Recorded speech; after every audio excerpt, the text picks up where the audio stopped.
Bonjour à tous et merci de regarder RTI 1. Il est 6h30. Le président de la République, Alassane Ouattara, en provenance de la France, est arrivé à Accra samedi au Ghana. Il prendra part ce dimanche 3 juillet au 61e sommet ordinaire des chefs d'État et de gouvernement de la Communauté économique des États de l'Afrique de l'Ouest, CEDEAO. Ce sommet portera sur la situation politique, sécuritaire et économique dans la sous-région. Les chefs d'État et de gouvernement examineront également les rapports sur la situation politique au Mali, en Guinée et au Burkina Faso, l'état de la communauté, ainsi que la réforme institutionnelle et le programme de la monnaie unique de la CEDEAO. Ils procéderont enfin à l'élection du président de leur conférence et à la désignation du nouveau président de la commission de la CEDEAO pour la période 2022-2026. On s'intéresse maintenant aux affaires locales. À Yamoussoukro, l'école des forces armées de Zambakro a été dissoute. Créée en 1961, elle vient d'être remplacée par l'Académie des forces armées qui prendra ses quartiers sur le même site de l'EFA. La mission de l'Académie sera d'assurer la formation initiale, le perfectionnement et la formation à l'exercice du commandement en corps de troupes. Les détails avec Abou Sanogo.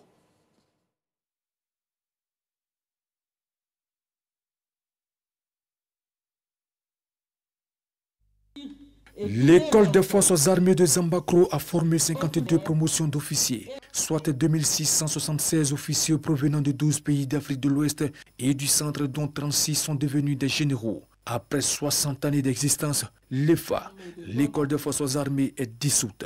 Le colonel-major Jean-Christophe Mouo, commandant l'école des forces armées, remet le drapeau dont il avait la garde au général de corps d'armée, chef d'état-major général des armées Lassina Doumbia, qui va à son tour le remettre à 2 élèves issus de la 52e promotion des élèves officiers d'active, dernière promotion de l'EFA. Ils vont l'enrouler et le remettre dans son fourreau, puis se diriger au parking où les attend un véhicule. Une page vient ainsi de se tourner. Officiers, sous-officiers, militaires du rang, cadres de l'école des forces armées, vous tous qui avez contribué au rayonnement de cette institution depuis sa création, recevez la reconnaissance des forces armées de Côte d'Ivoire. La dissolution de votre corps ne met pas fin à votre mission. Désormais, c'est l'Académie des forces armées. Et cette nouvelle institution dans l'environnement de la formation des forces armées de Côte d'Ivoire sera dirigée par le colonel-major Jean-Christophe Mouo, qui a reçu le drapeau de l'Académie, suivi des fanions des différentes écoles. L'Académie se compose d'une direction centrale et de 3 écoles. Après 60 ans d'existence, il nous est apparu nécessaire d'adapter nos modèles et formats d'armée aux réalités actuelles. Ainsi donc, la modernisation de notre outil de formation de l'élite militaire permettra une gestion plus efficiente et une instruction efficace et optimisée. Avec une autonomie plus accrue à tous les paliers de formation et une ouverture sur le monde universitaire. Il s'agit pour nous de former des chefs militaires qui seront capables d'instruire, de guider leurs hommes et d'apporter des solutions aux problématiques sécuritaires de nos États. Un officier supérieur français a été distingué pour son dévouement et sa contribution à la formation durant 4 années passées à l'EFA et 5 enseignants d'université distingués pour leur contribution à l'enseignement militaire supérieur. L'Académie des forces armées assure la formation des officiers tout en leur inculquant des valeurs d'éthique et en forgeant leur esprit du dépassement pour mettre à la disposition des armées des officiers aptes à instruire et guider leurs hommes avec méthode. La filière avicole est en difficulté malgré une production de 68 000 tonnes de volailles en 2020. L'activité connaît des problèmes. Les acteurs de la filière souhaitent relancer la compétitivité d'une activité qui se veut vitale sur le plan national. Et parmi les problèmes répertoriés, le manque d'intrants agricoles et la formation des acteurs. Le compte-rendu de l'Anciné, Bakayoko. Au-delà des problèmes structurels liés à la formation, au financement et à l'accès au marché, la filière avicole ivoirienne fait face cette année à une grave pénurie d'intrants, notamment le maïs et le soja. Ces deux matières premières-là représentent 90% des besoins. Les céréales ne sont pas disponibles ni sur le marché africain, ni sur le marché international, ce qui nous met en très très grande difficulté. Ces échanges inclusifs avec l'ensemble de la chaîne de production de volailles devraient permettre d'améliorer sa compétitivité. Échanger avec les opérateurs du secteur pour comprendre leurs préoccupations et rechercher les solutions pour la bonne satisfaction des ambitions de la filière. Selon la recherche scientifique, maillon clé de la chaîne de valorisation avicole, il existe des alternatives crédibles au déficit de maïs et de soja. Déjà, nous utilisons les épluchures de manioc pour essayer de remplacer un peu le maïs dans l'alimentation de la volaille. Donc jusqu'à autour de 20% dans l'alimentation, ça contribue à réduire un peu le coût de l'aliment. Concernant le soja, il y a le moringa qui est très riche en protéines. On peut l'utiliser aussi pour remplacer un peu le soja dans l'alimentation. Le gouvernement appuie fortement toutes les réformes destinées à densifier l'écosystème agropastoral. En l'occurrence, ces dispositifs initiés par l'Observatoire national de la compétitivité des entreprises. Face aux perspectives d'ouverture des marchés dans le cadre de la zone de libre-échange continentale africaine et autres accords bilatéraux de partenariat, il importe de mieux cerner les problématiques de rentabilité et de compétitivité de la filière à l'effet d'être un acteur majeur de ce nouvel environnement. En 2020, la filière avicole ivoirienne pesait au moins 250 milliards de francs CFA. Face à la cherté de la vie, le Conseil national qui lutte contre ce phénomène a décidé de promouvoir les produits locaux. La secrétaire exécutive de l'organe a visité récemment une usine de transformation de céréales en farine. Sont concernés le blé, le maïs et le manioc, les produits qui devraient aider à freiner l'inflation importée. L'éclairage de Michel Mombo. Tri, lavage, déshydratation, séchage, mouture, emballage et le produit est fin prêt. De la farine de blé, de mil, de riz ou encore de manioc prête à être consommée. Nous avons vu le process. Aujourd'hui, cette farine elle est disponible. Il y a un certain nombre de boulangeries qui utilisent cette farine pour faire du pain de qualité. Par exemple, la farine de riz est sans gluten. Donc, en termes d'apport nutritionnel et de qualité nutritionnelle, c'est très appréciable pour toutes les personnes qui sont intolérantes, par exemple, au gluten. Donc, il y a énormément de nutriments dans nos farines locales et qui peuvent totalement répondre aux besoins des consommateurs en termes nutritifs, en termes de goût. Voilà qui justifie la visite de travail de la secrétaire exécutive du Conseil national de lutte contre la vie chère dans cette usine de transformation de céréales. Dr Anididis Bakode fait la promotion du consommé local. Nous sommes face aux variations des cours mondiaux. Depuis la Covid-19, la crise en Ukraine, mais toutes ces crises, toutes ces difficultés au niveau international nous montrent bien l'importance d'assurer une forme de sécurité alimentaire à chacun des pays. Et la Côte d'Ivoire s'inscrit résolument dans cette dynamique de faire la promotion de nos produits locaux pour répondre à nos besoins. En plus des subventions octroyées par l'État à hauteur de 6,4 milliards de francs CFA et la mesure de suspension des droits de douane pour toute importation de blé, mesure d'accompagnement aux boulangers, pâtissiers et autres acteurs du secteur, la promotion des produits locaux devrait, selon la secrétaire exécutive du CNLVC, aider à lutter contre la vie chère en Côte d'Ivoire.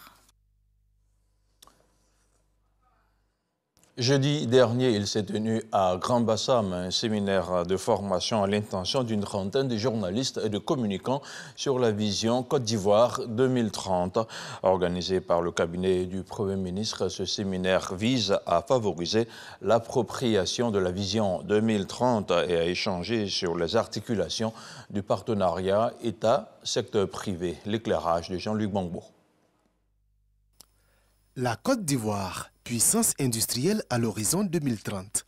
Une économie qui ne serait plus seulement basée sur les exportations des matières premières agricoles, mais guidée par les investissements privés et la transformation structurelle. Cette vision dénommée Côte d'Ivoire 2030 et portée par le chef de l'État Alassane Ouattara a besoin d'être expliquée, comprise et appropriée par les hommes de médias. C'est le sens de ce séminaire organisé par le cabinet du Premier ministre à leur intention. Concrètement, nous attendons des hommes médias qu'ils aient la très bonne compréhension de la vision 2030. Une très bonne compréhension permet à ces hommes-là de les relayer auprès de la population. Nous attendons également que, de par la compréhension des hommes des médias, la perception continue d'évoluer positivement sur l'impact de l'action du président sur le bien-être des populations. Une journée entière de formation assurée par les équipes de la primature sur des thèmes comme les réformes pour impulser le secteur privé, la problématique de la chaîne des valeurs agricoles ou encore le défi de l'aquaculture en Côte d'Ivoire. Nous avons fait de très grands progrès, mais nous pouvons encore aller plus loin, beaucoup plus loin. Il faut en sorte que l'Ivoirien se sente fier d'être chez lui, se sente fier d'être Ivoirien. Le message à retenir, c'est de dire que la stratégie Côte d'Ivoire 2030, qui était un programme, est aujourd'hui une action qui se fait, a déjà une implication concrète. La mission assignée aux hommes des médias et communicants est de porter la bonne information au cœur des ménages en vue de susciter leur participation effective à l'atteinte de cette vision. C'est important pour nous de communiquer sur ce genre d'événement, même si ce n'est pas notre champ habituel, mais c'est important parce que si on l'avait fait dès le départ, on aurait évité certains malentendus. Il est donc important pour nous en tant que communicateurs, en tant que journalistes, de s'imprégner donc de cette vision, de la comprendre, de partager nos préoccupations avec le gouvernement, avant donc d'aller informer les populations sur le contenu de cette vision 2030 que veut présenter donc le président de la République à tous les Ivoiriens. Tout en reconnaissant la nécessité de s'approprier cette vision 2030, l'ensemble des participants souhaitent le renforcement du partenariat État-secteur privé pour soutenir sa réalisation et faciliter sa compréhension au sein des populations. Et on s'intéresse maintenant au séjour de travail en Égypte du ministre d'État, ministre de l'Agriculture et du Développement rural après ses participations aux conférences au Caire et sa visite dans une ferme agricole en plein désert dans le gouvernement de Beira. Kobena Kwasi Adjoumani s'est rendu dans le centre de recherche agricole de Saka. Pour rappel, la ferme de Saka est la plus grande structure du genre en Afrique et dans le Moyen-Orient. Envoyé spécial en Égypte, Walter Amadou Ouattara. Situé à 160 km au nord du Caire, le centre de recherche agricole de Saka à Kafr el-Sheikh reçoit le ministre d'État, Kobena Kwasi Adjoumani et sa délégation. Après une brève présentation des services et atouts de cette station spécialisée dans le développement des semences de céréales et de légumes, le ministre d'État, ministre de l'Agriculture et du Développement rural, est invité sur les parcelles. Sous serre ou en plein air, des explications relatives aux techniques culturelles permettent aux hôtes de comprendre de prime abord que toutes les terres sont cultivables. C'est un grand centre de recherche. Ça inclut 14 instituts de recherche, 12 laboratoires d'analyse et 2 départements. Ici, on va trouver au niveau de station de recherche de Saka les activités de production de riz, de maïs. C'est pour les cultures estivales. Après, on va trouver le blé et forage au niveau de cultures hivernales. Cette variété de riz demande moins d'eau dans sa culture. Pourtant, elle produit au moins 13 tonnes l'hectare. Avec le soutien du gouvernement ivoirien, le ministre d'État, Kobena Kwasi Adjoumani, est davantage motivé à faire venir les experts égyptiens en Côte d'Ivoire. La particularité ici, c'est que ce sont des zones aménagées pour accueillir toutes sortes de plantations. Et au niveau de chaque espace ici irrigué, on a des canalisations secondaires à partir desquelles l'eau vraiment se ramifie pour irriguer les plantations. Nous sommes à près de 60 km d'une des branches du Nil, à partir de laquelle on a fait venir de l'eau ici. Nous, en Côte d'Ivoire, nous avons la chance d'avoir des fleuves partout. Et l'exemple que nous venons de voir ici est assez révélateur de ce que la même chose peut être dupliquée. Avec ses 121 000 hectares de parcelles essentiellement consacrées aux cultures de riz, maïs et blé, le Centre de recherche agricole de Saka est la plus grande structure de ce genre en Afrique et au Moyen-Orient. Dans l'actualité internationale, l'autorité palestinienne a remis aux Américains la balle ayant tué en mai la journaliste américano-palestinienne Shireen Abu Akleh, le reporter vedette de la chaîne Al Jazeera. Cela pour permettre l'expertise, alors que le Haut Commissariat de l'ONU aux droits de l'homme a conclu que la journaliste avait été tuée par un tir israélien. Et de son côté, l'État hébreu continue à rejeter les accusations. Et puis en Afrique centrale, tout est fin prêt pour le bon déroulement des élections législatives prévues les 4 et 10 juillet en République du Congo, a déclaré hier samedi à Brazzaville le président de la Commission nationale électorale indépendante, Henri Bouka. Selon lui, ce sont les agents de la force publique qui iront voter le premier, le lundi 4 juillet, c'est-à-dire demain. Et les personnes inscrites sur les listes du vote général s'exprimeront le 10 juillet prochain.